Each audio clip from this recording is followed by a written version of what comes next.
Halo Bapak Ibu dan Saudara-saudari yang dikasihi Tuhan, senang sekali hari ini kita bisa berjumpa kembali. Kita akan bersama-sama merenungkan firman Tuhan, tetapi sebelumnya mari kita berdoa. Terima kasih Tuhan untuk setiap penyertaan Tuhan di dalam kehidupan kami. Terima kasih karena Tuhan senantiasa menolong kami dalam setiap musim kehidupan kami. Dan pada hari ini kami akan mendasarkan kehidupan kami melalui firman Tuhan. Kiranya Tuhan memampukan kami untuk memahami apa yang menjadi kehendak Tuhan di dalam kehidupan kami. Sehingga dalam setiap pikiran, perkataan, dan perbuatan kami terus memancarkan kasih Tuhan. Terima kasih ya Tuhan, di dalam nama Tuhan Yesus kami berdoa. Amin. Bacaan kita pada hari ini berdasarkan 2 Samuel 5. 2 Samuel 5 ayat yang pertama hingga ayat yang ke-5. 2 Samuel 5 ayat pertama hingga ayat yang ke-5 yang berbunyi demikian. Lalu datanglah segala suku Israel kepada Daud di Hebron dan berkata, "Ketahuilah kami ini darah dagingmu. Telah lama ketika Saul memerintah atas kami. Engkaulah yang memimpin segala gerakan orang Israel dan Tuhan telah berfirman kepadamu. Engkaulah yang harus menggembalakan umatku Israel dan engkaulah yang menjadi raja atas Israel." Maka datanglah semua tua-tua Israel menghadap raja di Hebron. Lalu Raja Daud mengadakan perjanjian dengan mereka di Hebron di hadapan Tuhan. Kemudian mereka mengurapi Daud menjadi raja atas Israel. Daud berumur 30 tahun pada waktu ia menjadi raja. 40 tahun lamanya ia memerintah. Di Hebron ia memerintah atas Yehuda 7 tahun 6 bulan dan di Yerusalem ia memerintah 33 tahun atas seluruh Israel dan Yehuda. Demikianlah pembacaan firman Tuhan pada hari ini. Yang berbahagia adalah setiap dari kita yang mendengarkan, merenungkan, memelihara, dan bahkan diberikan kekuatan untuk melaksanakan di tengah kehidupan sehari-hari. Haleluya. Bapak Ibu, bagaimana kabarnya? Saya harap semuanya dalam keadaan yang baik, dalam keadaan yang sehat, dalam keadaan yang dipenuhi damai dan sukacita.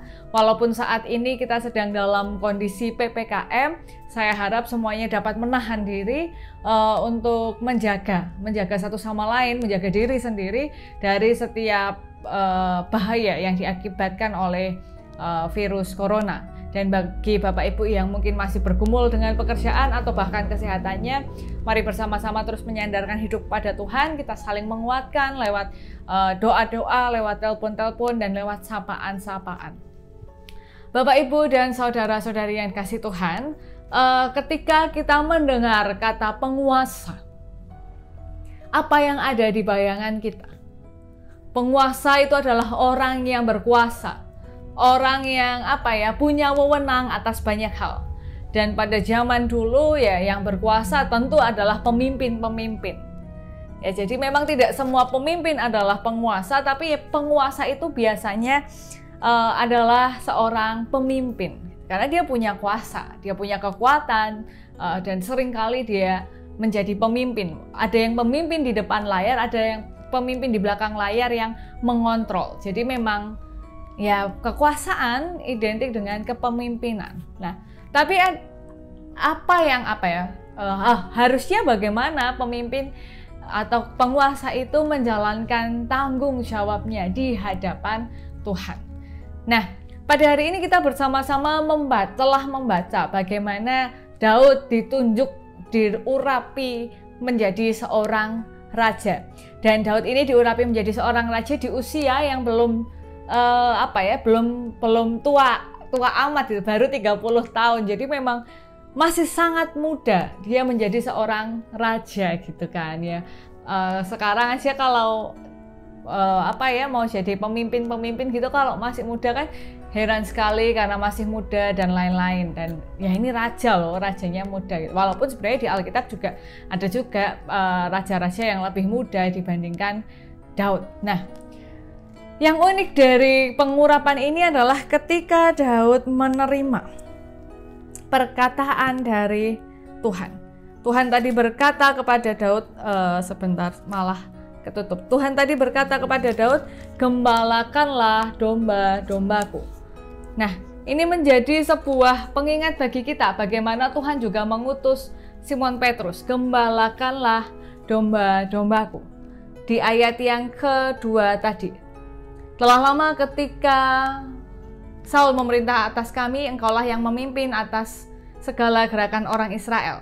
Dan Tuhan telah berfirman kepadamu, engkaulah yang harus menggembalakan umatku Israel, dan engkaulah yang menjadi raja atas Israel. Maaf, bukan menggembalakan domba, menggembalakan umat. Kalau pada Petrus memang menggembalakan domba-domba, tapi konteksnya adalah sama-sama menggembalakan. Dan memang pada waktu itu yang digembalakan mayoritas adalah domba, kambing dan domba ya. Memang waktu itu lebih banyaknya kambing dan domba, terutama domba-domba. Nah, waktu itu Tuhan meminta Daud atau memerintahkan, menyuruh Daud, memberikan petunjuk bagi Daud untuk menggembalakan umat Tuhan pada saat itu. Jadi bukan diminta untuk berkuasa, bukan diminta untuk memerintah, bukan diminta untuk memimpin, justru diminta untuk menggembalakan. Ada perbedaan antara memimpin, berkuasa, dan menggembalakan. Di dalam penggembalaan tentu ada perlindungan, di dalam penggembalaan ada prioritas, karena gembala yang baik pasti akan memprioritaskan domba-dombanya. Dan dalam konteks pada saat itu, gembala itu tidak selalu pemilik dari ternak-ternak yang digembalakan.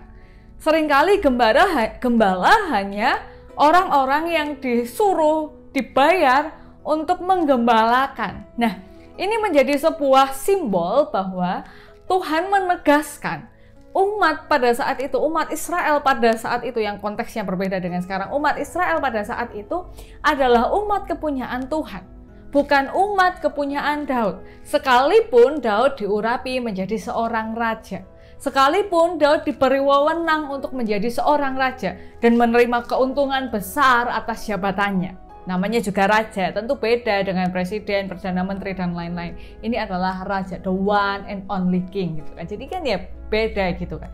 Nah, tapi ini ditegaskan bahwa oke lah Anda raja, tapi ingat, yang Anda pimpin, yang Anda gembalakan adalah umat Tuhan. Kasarnya adalah ya kamu hanya gembala bayaran. Dan pemilik ternak-ternak ini adalah Tuhan. Pemilik umat adalah Tuhan.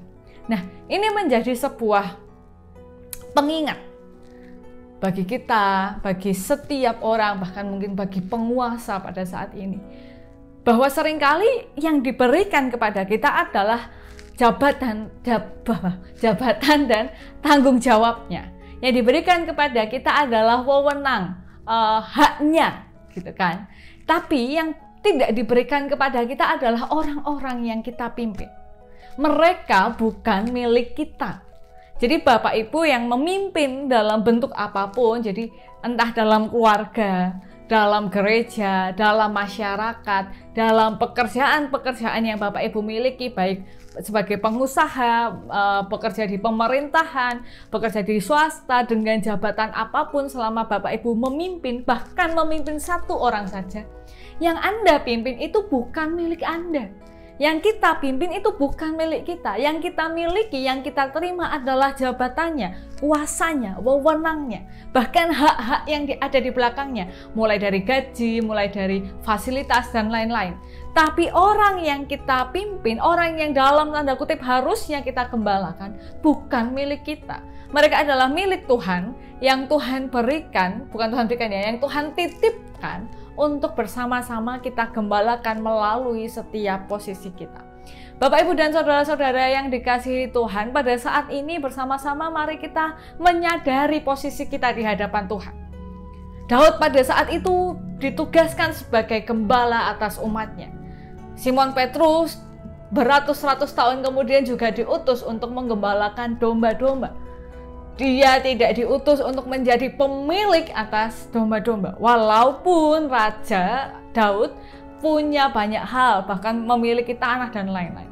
Begitupun kita, ketika saat ini kita diberikan kuasa tertentu, misalnya menjadi seorang ibu, seorang ayah, seorang pimpinan, seorang karyawan, seorang guru, seorang apapun yang Tuhan berikan kepada kita, orang-orang yang Tuhan percayakan di sekitar kita itu bukan milik kita.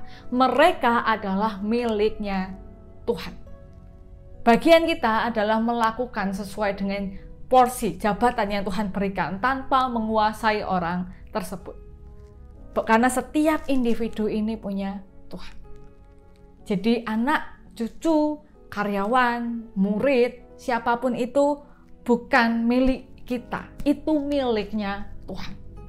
Dan tugas kita adalah menggembalakan mereka, yang dalam artian menuntun mereka, mengiring mereka dengan tempat atau makanan atau apa ya, pokoknya ya tujuan yang baik begitu, melindungi mereka dari hal-hal yang berbahaya. Itu yang Tuhan harapkan dari setiap tempat yang Tuhan berikan kepada kita. Jadi kalau di sini ada Bapak Ibu yang diberikan kuasa, dalam tanda kutip kuasa apapun, ya mari menyadari bahwa kita ini diberikan jabatannya, wewenangnya, diberikan posisinya, tapi kita tidak pernah memiliki orang-orang itu, karena orang-orang itu adalah milik Tuhan. Amin. Mari kita berdoa. Kami bersyukur untuk setiap posisi, untuk setiap tempat yang Tuhan berikan kepada kami. Kami bersyukur karena Tuhan memberikan kepada kami kesempatan untuk menyatakan kasih Tuhan kepada orang-orang di sekitar kami. Dan kiranya Tuhan memampukan kami untuk memandang orang lain sebagai milik Tuhan. Milik Tuhan yang begitu berharga di mata Tuhan. Dan Tuhan, jika dalam kami berelasi dengan orang lain, kami melakukan dosa dan kesalahan, kiranya Tuhan berkenan untuk mengampuni.